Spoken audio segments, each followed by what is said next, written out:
skeletal human remains have been discovered. Based on that evidence, to include artifacts located within the skeletal remains, we are as confident as possible without DNA confirmation that the remains are those of Amanda Gordon. The remains were found in the Bastrop County area on the property of Samuel Bird's known associates. Ultimately, we discovered remains in two different areas of the property. The initial finding is that the remains were found in a burn pit, and it is clear through the investigation there were measures taken to dispose of the evidence. We will not be able to confirm the identity of the remains until further DNA forensic testing can be done. In working with the Williams County District Attorney's Office, Samuel Roy Bird has been charged with murder in this case.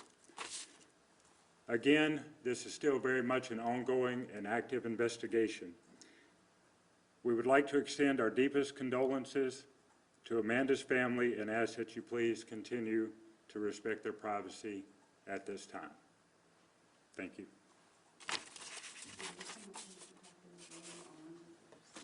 How do the Lieutenant, how do the associates of Samuel Birds fit into this investigation right now? Specifically, the people who own that property. Yes, sir. Our understanding at this point is that they are business associates, and that is how they know Mr. Samuel Bird. Like they work with his company, or? Through the different businesses that Mr. Bird is involved in, one of those being roofing, the roofing business. You said that the remains were found in a burned pit. Is that correct? I know that's probably hard to tell by getting a look at it, but what could you tell as investigators about the condition of the body, about what happened to her? It is clear through our observations and the evidence there that Amanda's body had been burned in an effort to dispose of the evidence. Prior to that, do we know? I'm sorry, what was? Prior to that, do we know what the cause of death was at this time? Or? At this point, that's not something I would discuss. The other two witnesses, the brother and the other girl in this case that came forward. Yes, ma'am. Are there any, future charges that might happen with them?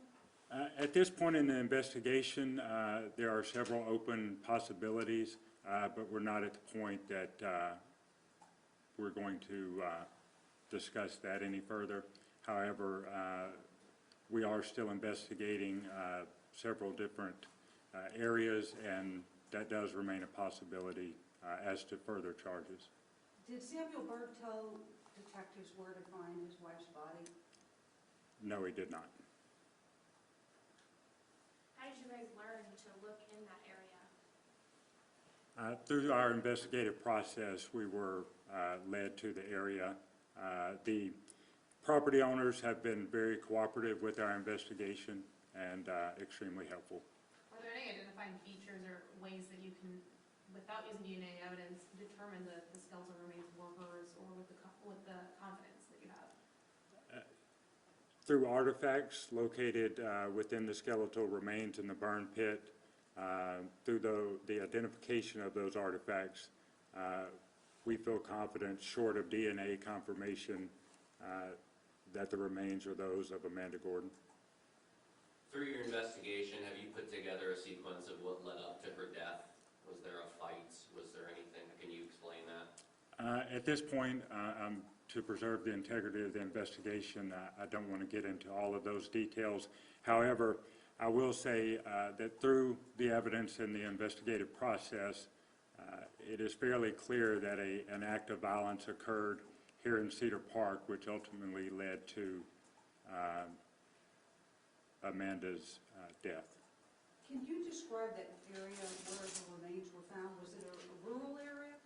It is a large ranch property located within Bastrop County, and it would be an extremely rural area. Okay. Last few questions, guys. What makes you confident that it's a murder? What made tampering with evidence charge up to a murder charge? The tampering charge was part of our investigation, which led us to the point that we have now, along with the Williams County District Attorney's Office, filed ultimately the murder charge. As you can imagine, with an offense of this type, with the details that are known at this point, that is not somebody that you want to be able to bond out and either flee or harm somebody else. And so the tampering charge was subsequent to the original drug charge to give us time to complete our investigation to the point where we could file the murder charge. Has law enforcement been called to their home a lot in the past, and if so, for what reasons? We have been called to the residence prior on several occasions, and those are surrounding disturbances as how those calls came out. So usually those disturbances were between the two parties, and unfortunately with domestic violence type of arguments and things of that sort. There was a neighbor that said that she saw several trash bags that went to disposal the next day. Have you guys looked into track that down where that might have gone as evidence as well? I will say that we are still investigating and still carrying out several different tasks as to following up leads and things of that sort, yes. Fair to say that Samuel Berg didn't act alone, or can you not say that at this point? That's something at this point I would not comment on. Okay, guys, we good? Thank you. Thank you. Appreciate